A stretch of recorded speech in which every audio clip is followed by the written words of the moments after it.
जय Hind friends, polity के एक और वीडियो में आपका हार्दिक स्वागत है। आज लेकर आए हैं 1773 का regulating act of 1773। Regulating act को हिंदी में विनियामक अधिनियम कहते हैं।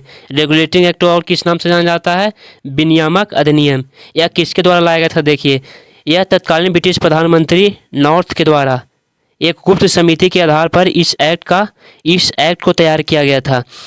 देखिए, यह ब्रिटिश क्राउन द्वारा भेजा गया पहला लिखित एक्ट था। यह ब्रिटिश क्राउन द्वारा भेजा गया पहला लिखित एक्ट था, इसलिए यह इम्पोर्टेंट है। देखिए, इसको लाने का उद्देश्य क्या था? देखिए, 1757 में प्लासी की युद्ध हुआ था, इसमें अंग्रेज विजय हुआ। और दूसरी युद्ध हुआ था 1764 का युद्ध। 1764 का बक्सर का युद्ध में भी अंग्रेज विजय हुआ। इसके बाद 1764 के बाद 1765 में इलाहाबाद की संधि हुई। 1765 में इलाहाबाद की संधि हुई शाह आलम द्वितीय के साथ, और इसमें दीवानी अधिकार अब ईस्ट इंडिया कंपनी को दे दिया गया। दीवानी अधिकार अब किसे दिया गया? ईस्ट इंडिया कंपनी को दे दिया गया। और इसके बाद कंपनी का शासन प्रारंभ हुआ, और इसी को नियंत्रित करने के लिए ब्रिटिश क्राउन द्वारा भेजा गया यह पहला लिखित अधिनियम था। तो देखिए, इस एक्ट की क्या क्या विशेषताएं थी वो आगे हम देखेंगे।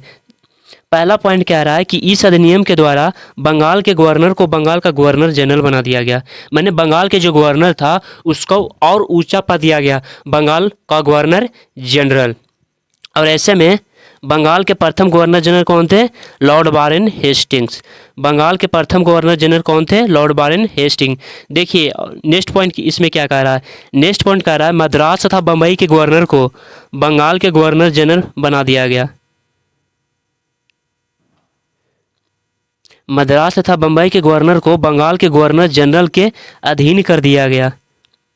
जब 1773 का रेगुलेटिंग एक्ट आया था तो बंगाल के गवर्नर जनरल को बंगाल का गवर्नर जनरल बना दिया गया, और मद्रास और बम्बई के गवर्नर थे उसे बंगाल के गवर्नर जनरल के अधीन कर दिया गया। नेक्स्ट पॉइंट देखिए, इसमें क्या कह रहा है कि गवर्नर जनरल की सहायता के लिए एक 4 सदस्यीय कार्यकारिणी परिषद का गठन किया गया। ये देखिए क्या था। देखिए, आज प्रधानमंत्री को सपोर्ट करने के लिए कैबिनेट मिनिस्टर होते हैं, जैसे वित्त मंत्री, रक्षा मंत्री, वाणिज्य मंत्री, शिक्षा मंत्री ये होते हैं। और उस समय था गवर्नर जनरल के सपोर्ट करने के लिए कार्यकारिणी सदस्य होते थे, और इस सदस्य की संख्या 1773 का रेगुलेटिंग एक्ट में कितना था? 4 सदस्य था। और आज के जो कैबिनेट मिनिस्टर होते हैं उसका विभाग पोर्टफोलियो जो होता है वो निश्चित होता है, और इन लोगों का कोई पोर्टफोलियो निश्चित नहीं था। ये रक्षा भी देख सकते थे, वित्त भी देख सकते थे, सब देख सकते थे।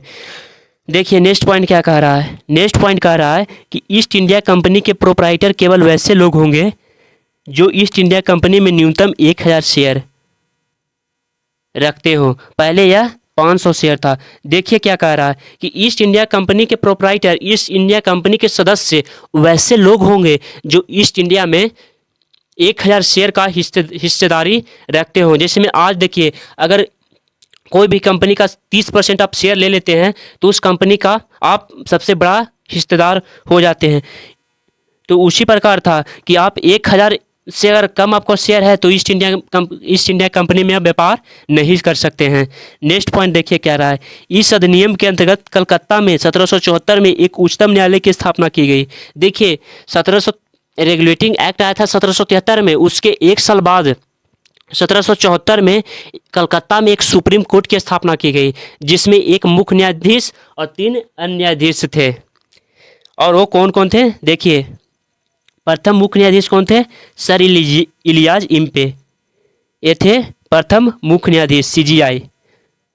और देखिए, 3 अन्य न्यायाधीश कौन थे? चैम्बर्स, लिमेंस्टर और हाइड। ये 3 न्यायाधीश थे। एक मुख्य न्यायाधीश सर इलियाज जिम्पे और 3 अन्य न्यायाधीश थे चैम्बर्स, लिमेंस्टर और हाइड। देखिए, नेक्स्ट विशेषता में इसका क्या है? कह रहा है कि इस अधिनियम के द्वारा सुप्रीम कोर्ट के फैसले के विरुद्ध प्रीवी काउंसिल में अपील करने की व्यवस्था की गई। इसमें कह रहा है कि आप अगर सुप्रीम कोर्ट के फैसले से असंतुष्ट हैं तो आप प्रीवी काउंसिल में जा सकते हैं। अब आया कि प्रीवी काउंसिल क्या है। तो देखिए, प्रीवी काउंसिल क्या है? जैसे भारत में होता है लोकसभा, जैसे में भारत में होता है लोकसभा, राज्यसभा, उसी तरह ब्रिटिश में होता है हाउस ऑफ कॉमन्स और House of Lords. House of Commons और House of Lords. House of Commons को लोकसभा कह सकते हैं, हाउस ऑफ लॉर्ड्स को राज्यसभा कह सकते हैं। तो देखिए ब्रिटिश क्राउन द्वारा हाउस ऑफ कॉमन के 12 सदस्यों को नामित किया जाता था और ये 12 सदस्यों को मिलकर प्रीवी काउंसिल का निर्माण करते थे। और अगर आप सुप्रीम कोर्ट के फैसले के विरुद्ध प्रीवी काउंसिल में जाएंगे तो यही 12 सदस्य आपकी सुनवाई करेंगे। और बाद में प्रीवी काउंसिल में जो 12 सदस्य थे उससे बढ़ाकर 30 कर दिया गया। देखिए नेक्स्ट पॉइंट क्या कह रहा है? नेक्स्ट पॉइंट कह रहा है कि गवर्नर जनरल के परिषद के माध्यम से बनाए गए प्रत्येक नियम को उच्चतम न्यायालय में पंजीकृत कराना अनिवार्य बना दिया गया था।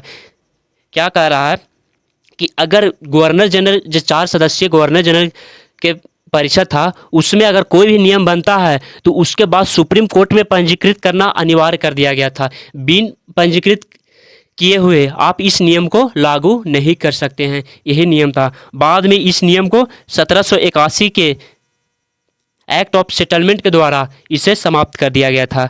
नेक्स्ट पॉइंट देखिए क्या कह रहा है। नेक्स्ट पॉइंट कह रहा है कि कंपनी के सभी व्यापारियों तथा कर्मचारियों को लाइसेंस लेना अनिवार्य कर दिया गया था।